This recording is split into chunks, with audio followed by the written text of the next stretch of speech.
And one of the things I think you have written very eloquently about the need for civility, to bring that back. I wondered, are you beginning to see the seedlings of that starting up?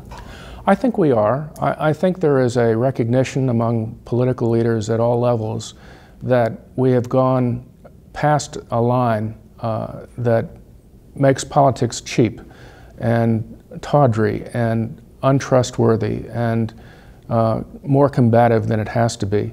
There has to be a time in our country for elections, and there has to be a time in our country for governing. And right now we've strayed too far over into the permanent campaign, where actions in government are being taken more with regard to how they will play in the next election than perhaps for the long-term good of the people who they're supposed to be serving. Right now there's a lot of discussion about the issue of net neutrality and how it might relate to the First Amendment. What is meant by that term, Bob? Well, it's a debate that's going on in the Congress, and it's really, is the internet going to be something that everyone has free and open access to, or is it going to be something that is sort of controlled?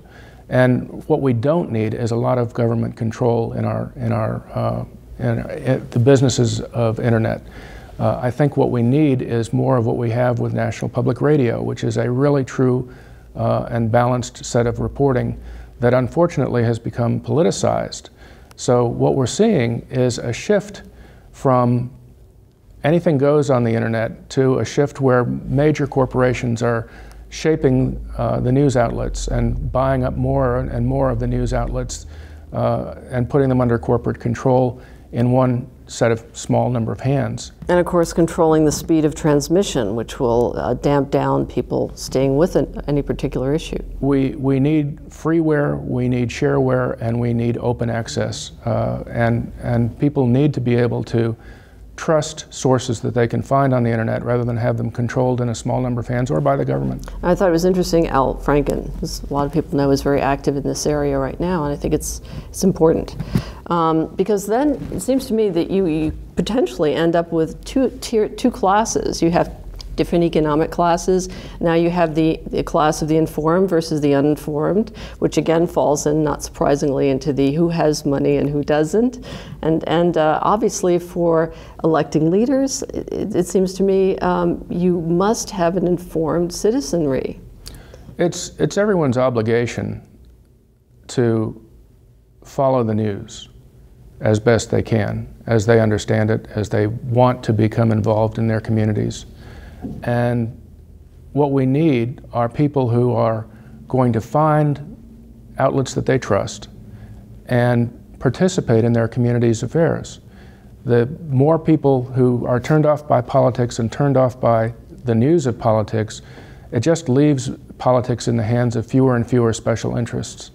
The more people who become involved and stay informed, the better off we are. And we have that. We're very lucky in Charlottesville and Albemarle to have the kind of community that's well-read, well-informed, and largely involved. Not every community has that, and I think we're very fortunate here that as much of our community stays involved. As everyone knows, I think NPR is going perhaps to lose its funding. How do you think that is going to affect public radio going forward? Well, there are lots of funding sources for an organization as well respected as National Public Radio. It's unfortunate that it's become sort of a political football. Eventually that football will get kicked entirely into private funding. It's a wedge issue that one party has sort of taken advantage of to talk about biases, and yet most people find it a very informative source. It doesn't need a lot of public funding. There are stations that do, however, need public funding to survive. So after public radio is defunded, which I think will happen within years, then we will see probably a smaller number of national public radio outlets, but more on the internet. That breach, philanthropy and foundations will step in to help augment funding, do you think? I think they have to, and I think they are. NPR has a great number of funders, and it's the stations that are going to suffer in the short run as the federal funding dries up. One of the things we discussed also before the program, I think we each received emails from the New York Times saying that they'll begin charging for unlimited access. And as I was telling you, they want to sweeten the deal by saying, you know, you'll have apps for your iPad if you do this. Well, you know, I have no plans to have an iPad at the moment. It doesn't seem to sway me, but this is quite a change, and I know it's been tried before. The New York Times tried it before with their opinion makers and their columnists, and that editorial product was not widely subscribed to, so they backed away. Well, they're stepping back into the subscription field again, and I guess they have a business model that they think will work. Everyone is trying new business models because old print newspaper empires will die if they view themselves as old print newspaper empires. I mean, they're either in the news business or in the newspaper business, and if they're in the news business, they will adapt a new business model and survive. If they're in the newspaper business, they'll just go out of business. What do you see, Bob, as the role of universities in news reporting? Should they actively engage in the business of news gathering in a more institutionalized way? Given what we have at UVA, which is not a traditional journalism school by any means, but the opportunity for students to either study media, which many do, or to get involved in covering news, I think it's a wonderful opportunity for students at every college and university who can find a way to dip their toe in the water of journalism and see if the temperature is good and see if they enjoy. You have to love it. You can't do it unless you love it. And you find out whether you're any good at it, whether you find it a career that you might want to pursue. The platform for delivering news is going to keep changing. When I was leaving the Daily Progress 3 years ago, I was being trained in videography, as well as having started a blog, and as well as reporting things instantly on the internet, as well as in the newspaper.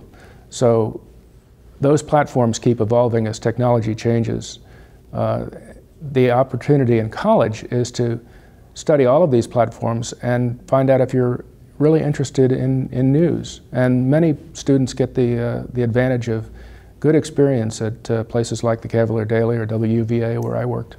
What do you see as the future role of nonprofits in helping facilitate the survival of news organizations? The nonprofit world is coming to the defense of and the support of the news business in many innovative ways. And we're a nonprofit at the Sorensen Institute. We're part of the University of Virginia, which is a nonprofit. And we see many people getting into investigative reporting where the newspaper business has cut back investigative reporting. ProPublica and other groups are aligning themselves in the long-term investigative business with CBS and NBC and ABC and the other outlets, that major newspapers that had to cut back their own foreign bureaus and had to cut back their own investigative teams. So I think we're going to see increasing cooperation between very creative, new nonprofit news organizations that will establish, as many of them have started to, real reputations as solid deliverers of the news product. So just sort of analogize in a way, going forward for survival, you see news organizations really cooperating and being very independent, sort of having a kind of basket of mutual funds, if you will, of the news which they share. Newspapers that used to be truly only competitors are now cooperating. There's a series of papers in Ohio, the largest dailies in the state of Ohio, that actually share their product with each other. Media General, which owns the Richmond Times-Dispatch, the Daily Progress, the Lynchburg paper, and a number of other papers in Western Virginia, and a number of weeklies, is sharing its own product with more and more papers. So I think you're seeing organizations cooperate that used to solely be competitors, and that can be a good thing, it can be a troubling thing. You need enough people in the business so that you have true competition, and that's where the new boys starting up on the internet are providing a very interesting challenge to the old boys who are in the gray print business. And it's becoming a better business because of that competition. I know we mentioned also you're seeing a lot of seasoned reporters and journalists going to work online in blogs. You have a wonderful, wonderful blog. So cross-pollination sounds like it's going to be in our future very much. I think the obligation of the reader is to find the best ones and support them, go to them, use them, comment. News is becoming ever more interactive today. And I'm frankly somewhat disappointed by the comments I see on a lot of the news organizations' comment blogs or comments under news articles, because they tend to be off-point, nasty, and anonymous. I think what we need is a more responsible readership that will put their name next to their comments, put honest comments that they really believe online, and challenge the news reporter to do better, rather than pick and snipe from the side anonymously. One of the difficulties is always, I mean, there's tremendous amount of information online. I think we all see that. But verifying things in cyberspace is quite a challenge. And of course, with a stroke of a key, things can be radically altered to benefit one side or the other. This is a real concern. Who has the time to run back behind all the reporting and do the fact-checking, and how do you do it well? Most people don't. So you have to have news sources that you can trust, and there are those.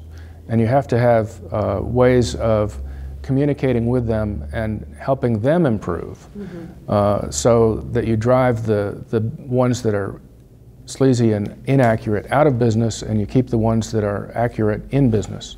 Thank you very much, Bob, for doing this today. I think this is very important for people to think about and also to hear about the Sorensen Institute, which is a marvelous organization. It was my pleasure to join you. Thank you. In the 1940s film Gentleman's Agreement, a reporter does a story on anti-Semitism, posing as a Jewish citizen in order to better understand the nature of discrimination, bigotry, and hatred.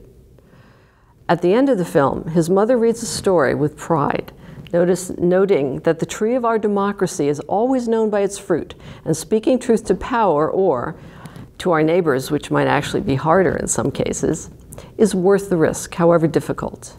Journalism is a noble profession, even though at times we accuse it of perhaps being part of an older one. The future, filled with varying combinations of all media, papers, radio, web TV news sites, blogs, and phones manned by citizen reporters, can also function as the guardians of our democracy if we can get creative. Our founders used intellect and insight to create an elastic, enduring republic, preserving our First Amendment right to free, unfettered, diverse press, respects their efforts, and in so doing, we honor ourselves and future generations. In staying fully informed about our world, we make it possible to choose our leaders wisely, not blindly or recklessly. I would like to thank Bob again for his very informative discussion today. Thank you at home for joining our conversation. If you would like more information about topics under discussion today, we have placed a number of books and articles on media on our website at politicsmatters.org. We will also be including a number of alternative news sources, both international and international, for your consideration. There will also be a complete archive of all prior programs, which you can watch in their entirety at any time. We are always interested in hearing from you with comments, questions, topics, and ideas for forthcoming programs. You can email us at politicsmatters.org. We air Tuesday and Saturday at 8 p.m. Thank you again, and thank you, Bob. And until next time, I'm Jan Painter, and this is Politics Matters.